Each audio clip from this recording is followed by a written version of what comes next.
It has the power to help heal our soul and move our spirits. We all have that favorite song or a few that by just listening to a little piece of it can help bring a wave of emotions. Today on Life in Style with Zara, we are so excited to have some amazing musical guests on our show. First up, we'll be meeting with Yogi and musician Will Blunderfield, who will be sharing his journey with us. Next up, we'll be talking to a sheikh about the importance of music and chanting in Sufi meditation. And last but not least, we have with us Canadian singer-songwriter, activist, and breast cancer survivor Bif Naked, who will be sharing her story with us.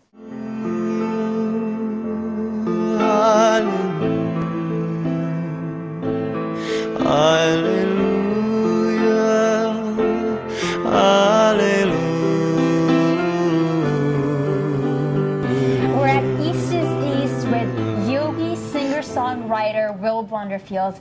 William, how are you? I'm good. How are you? Thank you for joining us today. Thank you for having me. Well, you know, it's funny. We started our season 1 of Life in Style with Will sharing some tidbits about yoga, and we're finishing our season by having you on this show. Thank you. That's an honor. Now, you have a new album out. I do. Tell It us just about came it. out, and it debuted at #1 on the world music chart. Wow. So it's crazy. Yeah, I didn't expect that. So that was, thanks, fans. Thank you, yoga students. It was really my yoga students, because I was one of your yoga students too. That's yes, how we met. that's right. And I think what happened is I told them on Twitter and Facebook that it was coming out, and they all went and bought it really fast, and it went up to #1, and we surpassed Enrique Iglesias. No. So that was exciting.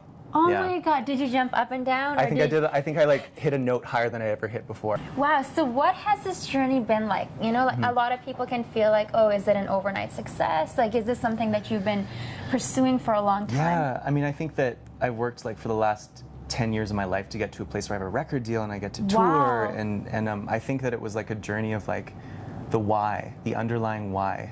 Because before I wanted to be a singer because I didn't really like myself. And I knew that I liked to sing, and it gave me validation. That's such a bold statement. I didn't really like myself very much. And I think that, you know, if you're a woman or if you're gay or transgendered or a person of color, sometimes there are certain self-esteem issues. I know there were for me. So I was doing it because I wanted validation from the outside, and it was never working. I always felt like a victim. I always felt like it wasn't quite coming together. I wanted to impress the judges on Canadian Idol, for example. And the critique was, you're too theatrical. And they said it like it was a bad thing, and I think the reason why was because I didn't accept that I was theatrical. You know, I'm a little out there, I'm a little flamboyant, a little campy, and there's nothing wrong with that. What attracted you to yoga, and how long have you been involved in the yoga community? Well, I went to musical theater school in New York City when I was 17, and there was a yoga component in the course, and we had to teach each other yoga. So that's where I first became aware of it, and I was like, this is really cool. This makes me feel relaxed. This makes me feel more confident before I go on stage.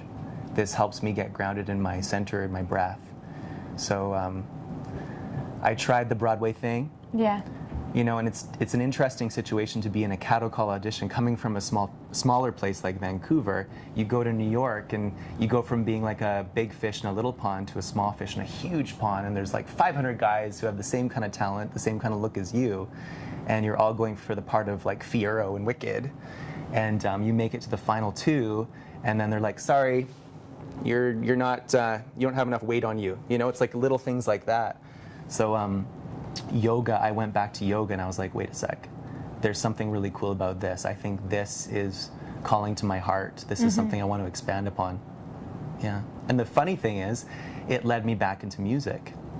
Because I remember when I first came to your class, this is last year, and I was so shocked. I did my yoga teacher training last year as well, and I felt that in the West that people had a certain way of, they put these titles and these, you know, this is this kind of yoga and this is that kind of yoga, and you mixed it all up. There was music, there was a bit of a rock star attitude, there was singing, there were my whole thing mantras. Is I want to encourage people to be rock stars in whatever they do. And in Kundalini Yoga, it's not called rock star, it's called lighthouse. So whatever term you want to use. There's a song by Leonard Cohen called Anthem, and one of the lines is, ring the bells that still can ring, forget your perfect offering. There's a crack in everything. That's how the light gets in.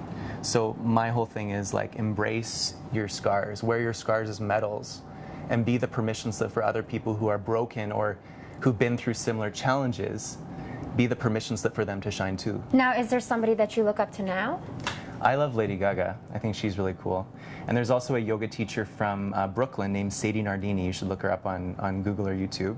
And her whole message is she's here to help you rock your world from the inside out. And I went to a workshop of hers a few weeks ago and I was like, that's kind of my message too. And going back to sort of the underlying why, when I realized through yoga that really there's nothing wrong with me, and when I learned how to breathe space around my insecurities and my shame, I start to come from a place of being the observer. And it's hard and it's a process. And sometimes we slip back into old patterns. But for the most part now, when I'm singing, it's to inspire, not impress. Well, I think it's kind of fun to just be yourself. And I think in our culture, we're taught, oh, you should try to fit in more. And when you try to be yourself, especially in high school, I don't know if you experienced this, but certain people kind of like, you know, will either push you into a locker or they'll do something kind of to make you feel small. Like you shouldn't be doing that. That's not right. You know, I used to think it was a bad thing to be yourself or to be out there, if that's who you really are. But then I realized you need to embrace it, you know, because that's life. You know, if we're all the same, it's kind of boring.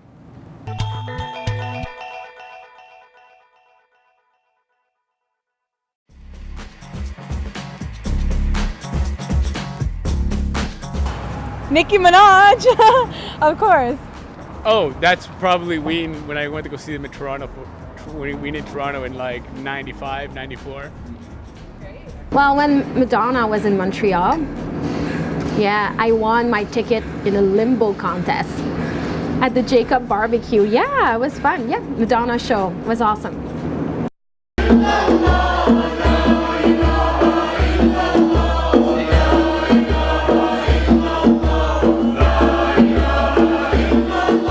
We're here with Shaykh Nurjan. Today we're going to be taking a look at whirling and how it can be used as an active meditation. How are you doing, sir? Very good. Thank you, Zara. Thank you. Good to have you here. So tell us, can our viewers at home whirl by themselves, or is this something that you need to do in a group setting? Sure, everybody already whirls at home. That the children whirl at school, and many people come with whirling experiences that they do at the park, they do at home. Whirling is a natural expression of love. But to come and to learn why and what's the philosophy of Sufi mystics, then it adds a whole different flavor to the whirling experience. Now tell me, what role does the music and the chanting play with the whirling? Yeah, the music is again a deep reality within the expression of Sufism, that everything, yusabbihu bihamdi, that everything is praising the divine. Our soul's food is based on praise. So music, when people say music, then say, oh, music only for dance, but music means anything melodious that is pleasing to the soul. All the sounds and everything is in recitation, all the atoms are reciting, all the molecules are reciting. Meaning the fuel and the food of the soul is based on recitation. So when they hear praisings of the divine and praisings of the prophetic reality, the soul is feeling that energy. As we feed the body, we have to feed the soul.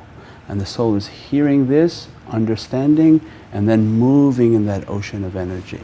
Now tell us about some of the healing aspects of whirling, and if somebody has been healed through that. I would say many people have been healed, and everybody has a unique and personal experience with any form of meditation.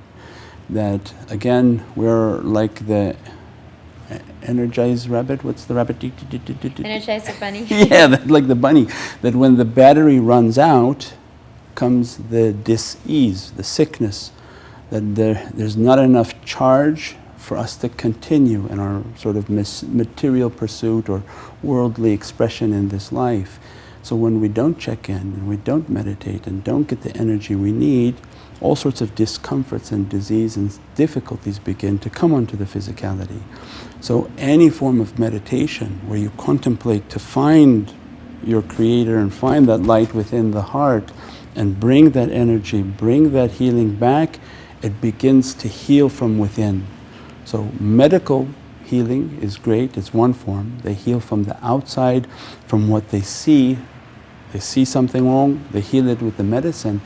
Internal healing from what we don't see.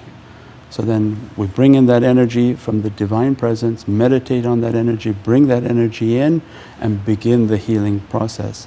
Sufism focuses on the main chakra, 360 chakras of the body, that if you want to focus on your arm chakra, your head chakra, your leg chakra, you didn't fix the main problem. So the core of Sufi energy must be the heart. That the divine presence, the core of the soul must be based within the heart. If I can open the energy of the heart and bring the energy of the heart chakra can fix all the 360. And that's why they say if one piece of you is good from prophetic teaching, if one piece of you is good, all of you is good. If one piece of you is bad, all of you is bad, would be the divine heart. Is if I have a heart filled with divine love and divine goodness and energy, then all the being is good. But if that heart doesn't open with that love, then it becomes a difficult process. Thank you so much. Sure, thank That was you. lovely. God bless you.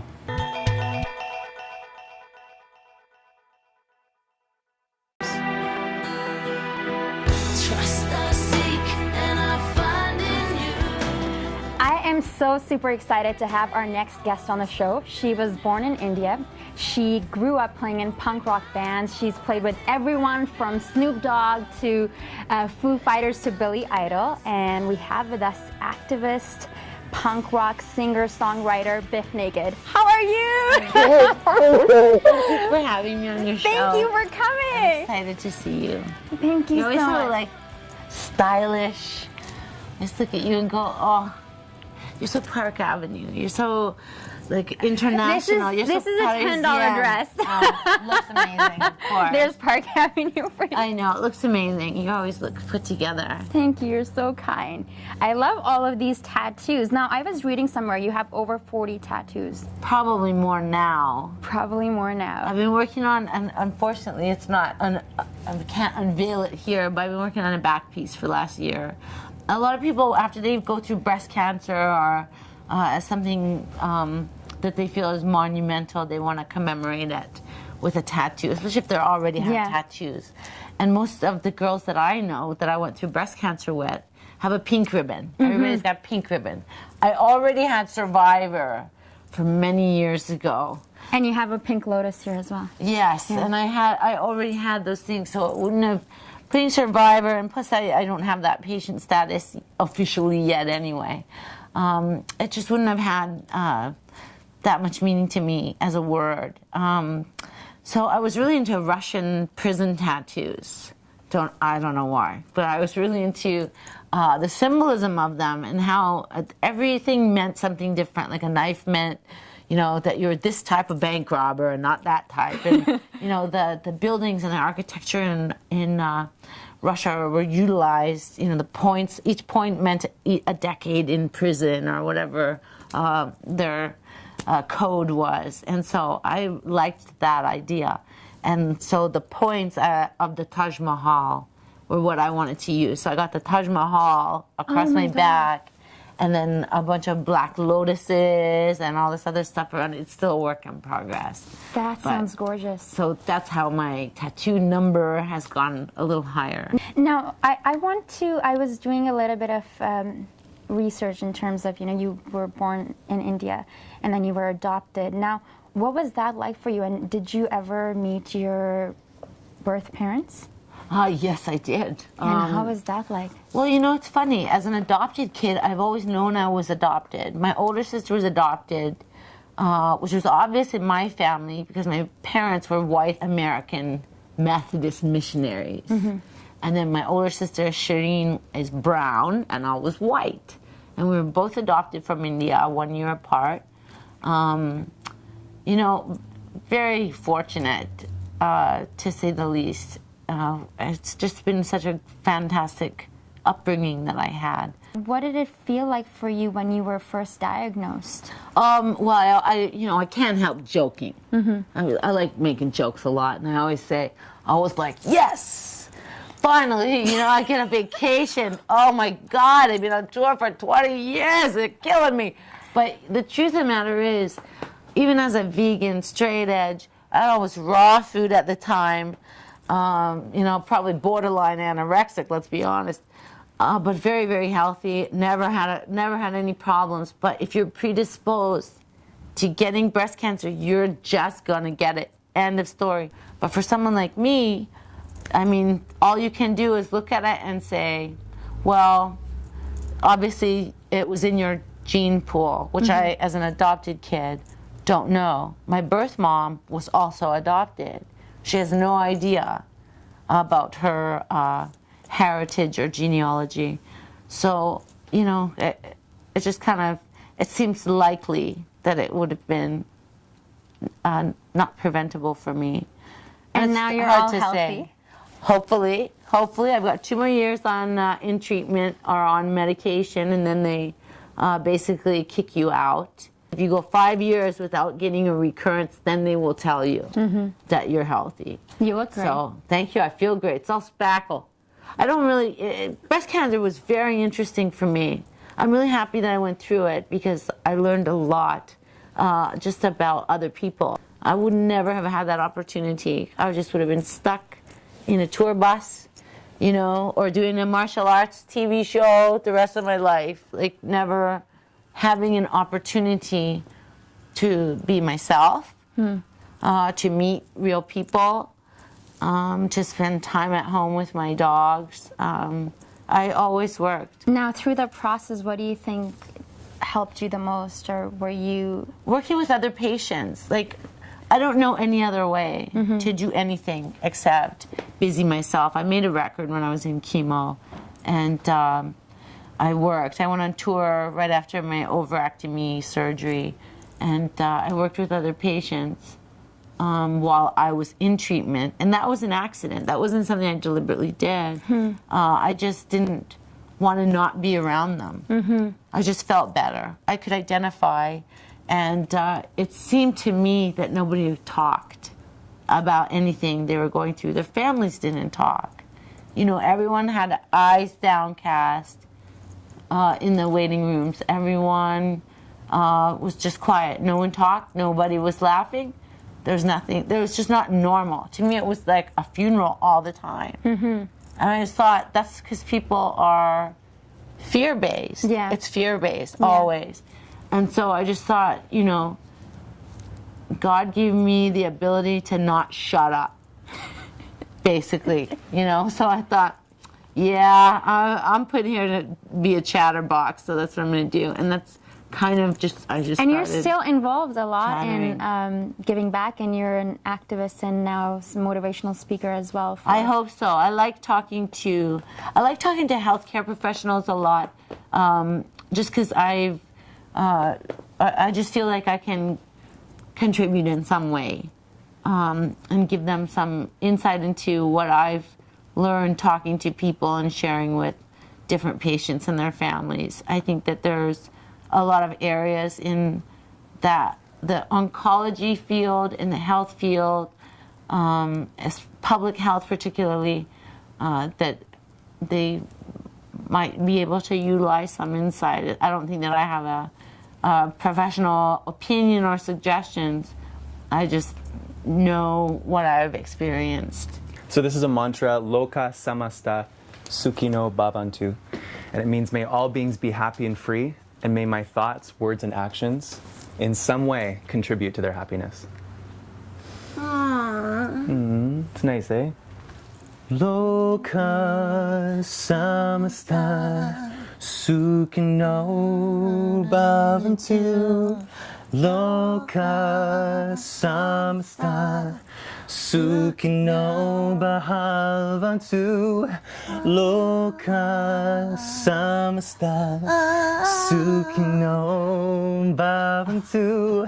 Yeah. I will always have to do. You notice I always do a counter melody. Yeah, it's like the Barney song on your Twitter. I always do a counter melody. I like Barney so much. I loved it. I sent it to my brother, and it did? helped bond us. Actually, it was really good because we're like sisters. Aww. I just love that. Well, thank you for sharing it.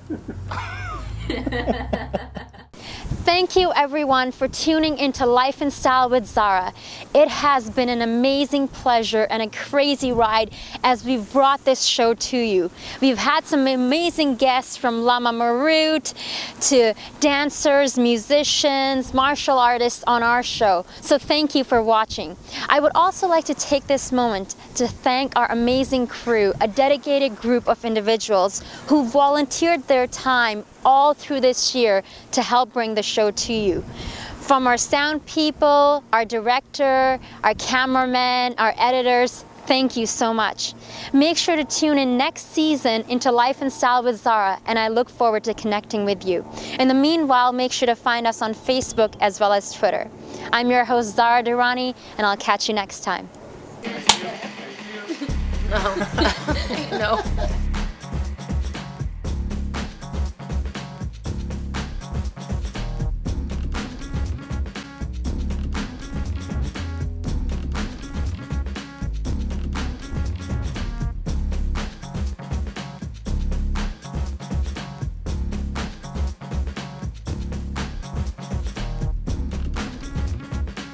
Zara Durrani.